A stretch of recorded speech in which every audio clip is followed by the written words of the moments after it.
Welcome back. All right, so we've got two games to talk about now, and then we'll have another game to talk about in a couple hours' time, a little less than a couple hours' time. We're going to talk about two games that both went past 60 minutes, and Pittsburgh probably punching air right now. All right, so we're going to start off talking about Florida and the Toronto Maple Leafs. So to me, this was an example of a team that desperately needs a win against a team that really didn't. So it was Lyon versus Samsonov. The Bieber jerseys, Toronto still not wearing them inside out. I was told they were reversible. Toronto has yet to wear them inside out for a game. I'm very disappointed because I was told when they were revealed they're reversible. For the record, I've never worn mine inside out either because with the fight strap sticking out, it looks ridiculous. It looks like you have a tail. So at 1 minute, Lundell opens the scoring for Florida. He gets the turnover chance and wires it. Luostarinen was the one that forced the turnover there. That was already the second shot of the game for Florida. Toronto hadn't registered a shot as of yet. Things get punchy at 1:54. Bunting and Gudas are in the middle of it. Hands up if you're surprised. We get a 4-on-4 as a result out of that. Nylander has a rush that's defended. The Panthers press at 4 minutes. Matthews has a net feed. That's held.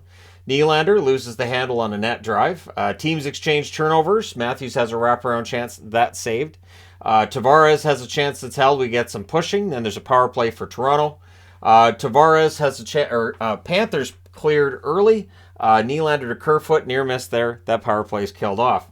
So Bunting's then denied. Good start for Lyon at this stage of the game. And honestly, Alex Lyon had the best game he's played all season. I don't even need to look that up. Lyon's had some rough starts this year. So, shots are 10-5 for Toronto with 5.5 minutes left. Tavares couldn't bury one with Lyon down. The Panthers cleared out. The Leafs press with 3 minutes left. With 2:16 left, though, a power play for Florida. Shorthanded 2-on-1. Lafferty couldn't bury there. He was looking for his fourth power play of the shorthanded goal of the year. Panthers weren't able to get that set up. That's killed off. It's 1-0 Florida after the first. Second period, the Leafs press. They would score during that press. At 3:13, it's Aston Reese from Brody and Simmons, and he tips that one in front. It was a nice tip, not a high stick or anything, so there you go. It ties the game. The Leafs then score 30 seconds later. It was a nice goal, but it was offside. So as soon as they challenged for offside, I pulled the goal magnet off the board. No goal there. Maurice was animated on the bench. So here's what I like with Paul Maurice.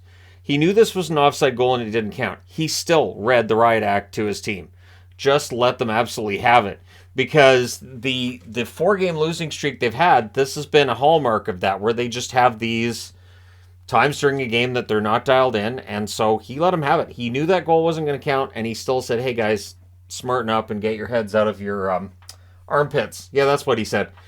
So it is offside, and anyways, we get a power play for Toronto shortly thereafter. That's killed off. Shots on net are 4-0 Toronto at 7 minutes, so Maurice has every reason to be upset. Nylander has a rush chance that's saved. The rebound's cleared. Brody's denied from the slot. Ekblad gets the first Panthers shot on net 10-20 into the period. So Toronto was very dominant in the second period. We get a penalty for Aston Reese, or penalty shot, I should say, for Aston Reese. The first of his career. It was also Lyon's first penalty shot he had faced, and it's a near miss on that one. We then get a power play for Florida. Montour has a shot that's saved. Toronto clears that out. They do kill that off. Yarncroke fires one wide from the slot. Brody has a net feed that's blocked. We get a power play for Toronto. And Maurice smirked at the call because I think initially he thought it was going to be a trip, and instead it was a holding call. And it wouldn't have been a trip because the player in question didn't have a stick. So you could see him just absolutely choked and pointing at the ref. And as the ref says holding, he just kind of goes, like he still said it was BS. But I really loved Maurice's reaction there. This might be the most animated I've seen him all year.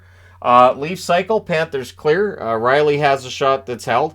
There's a near miss for Liljegren as the power play comes to an end. But with 7 seconds left, the Leafs go back to the power play. So that rolls over into the third. There's a shot-handed chance for Montour. He fires wide. The Leaf cycle as the power play ends. They manage 2 shots during that power play. Gudas has a shot that's held. The shots on net are 3-1 Toronto at 3.5 minutes. Marner's then denied as the Leafs press. The zone time heavily favors the Leafs, and eventually they get one. It's Matthews from Marner at 6:40. It's a one-timer from the slot. Tkachuk then has a rush chance that's saved. The Panthers press at 9.5 minutes. Barkov has a net drive shot that was held. We get a power play then for the Panthers. Ekblad has a shot that's saved. They cycle. It's cleared out, killed off. Just the one shot during that power play. Marner's then denied on a rush chance out of the box. The Leafs press with 4 minutes left. The goalie pull would take place with about 2:45 left. With 2:20 left, It looked like it was going to become a 6-on-4 because they get the power play, but they put Lyon back in the box. So it's a 5-on-4 until there's 1:45 left and becomes a 6-on-4 again, and they would score.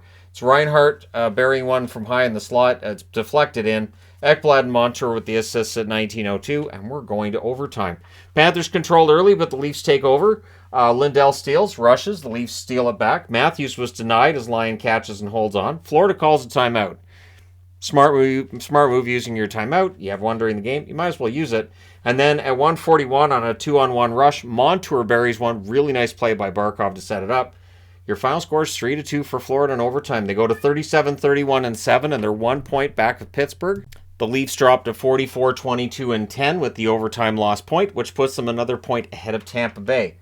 So your shots on net are 14-7 Toronto in the first, 15-11 Toronto in the second, 10 apiece in the third. In the overtime, both teams had one shot, Florida's being the one that matters. Final shots were actually 40-29 for Toronto. Power plays, Florida 1 for 4, Toronto 0 for 4 in the hits, 23-13 for Florida. Lions saves 38 out of 40. Samsonov, not a bad night, 26 saves on 29 shots, but Lyon was dialed in. And again, I feel like this was a more important game for Florida. That's part of the reason they end up winning. And good on them, stopping that 4-game losing streak in its tracks. All right, and the other game that's already done tonight is the Islanders and the Washington Capitals. So it's Sorokin versus Kemper. Engvall has a shot that's blocked. Good early flow, good rushes by both. This was an Islanders game. A lot of just running play, no whistles, and definitely nothing to do with power plays. So the Islanders had the lone shot on net 2.5 minutes in. The Caps are being held to the outside whenever they get zone time. Ovi has a chance that's blocked. The shots are 3-1 Islanders, 7 minutes in, so it's definitely an Islanders game. Caps press with 9.5 minutes left. Favari has a screenshot that's held. Both teams picking off passes, both teams showing good defensive game in this one.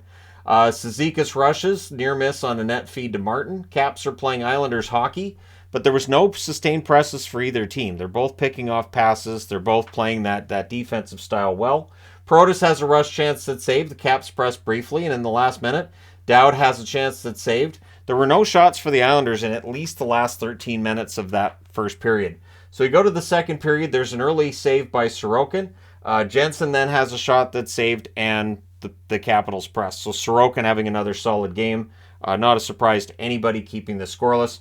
Romanov then defends a Smith rush. Alexiev had a wraparound chance that was saved. The Caps with 10 straight shots in the game at that point.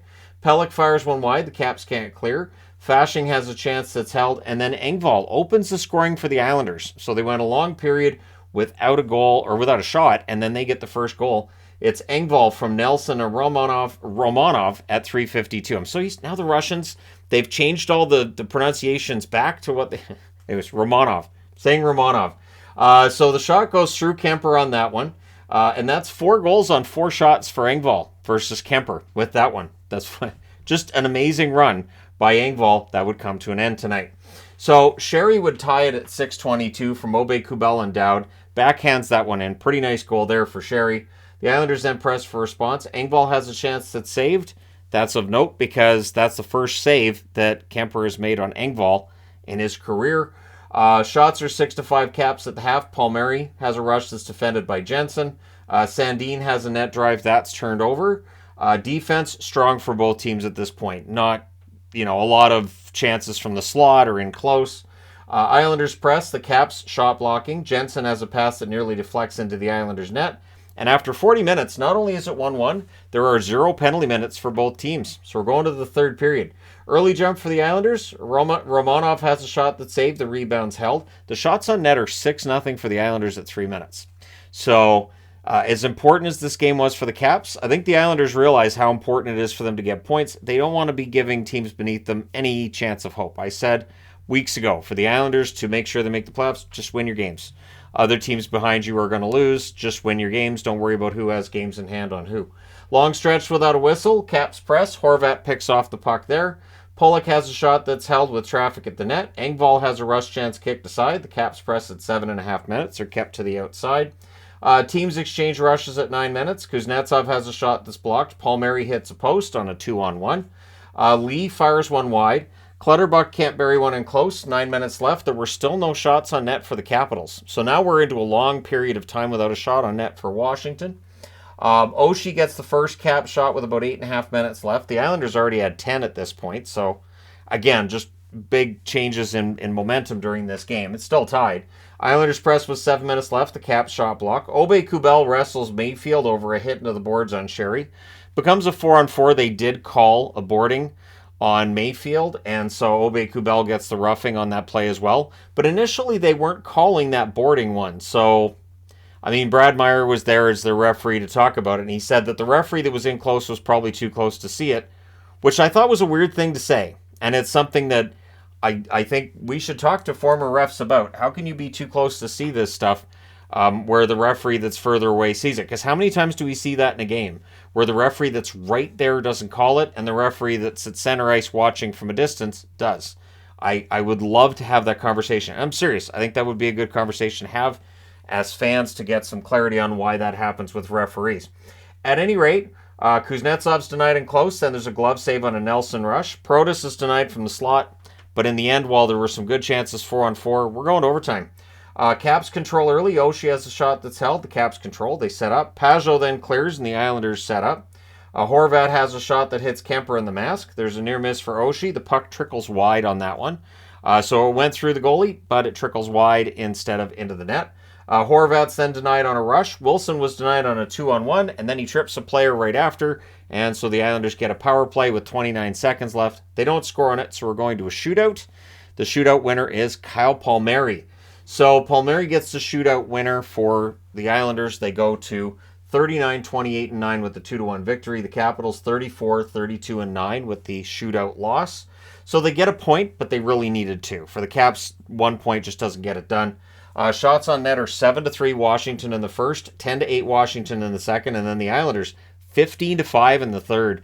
In the overtime, 4-3 for Washington. Final shots 29-26 in favor of the Islanders. Power plays, the Islanders had the only one. It was that one late in the overtime. They did not score, of course. The Caps didn't have one. Hits 27-24 Washington. Sorokin 25 saves on 26 shots, and Kemper continues to put up really good numbers. 28 saves on 29 shots.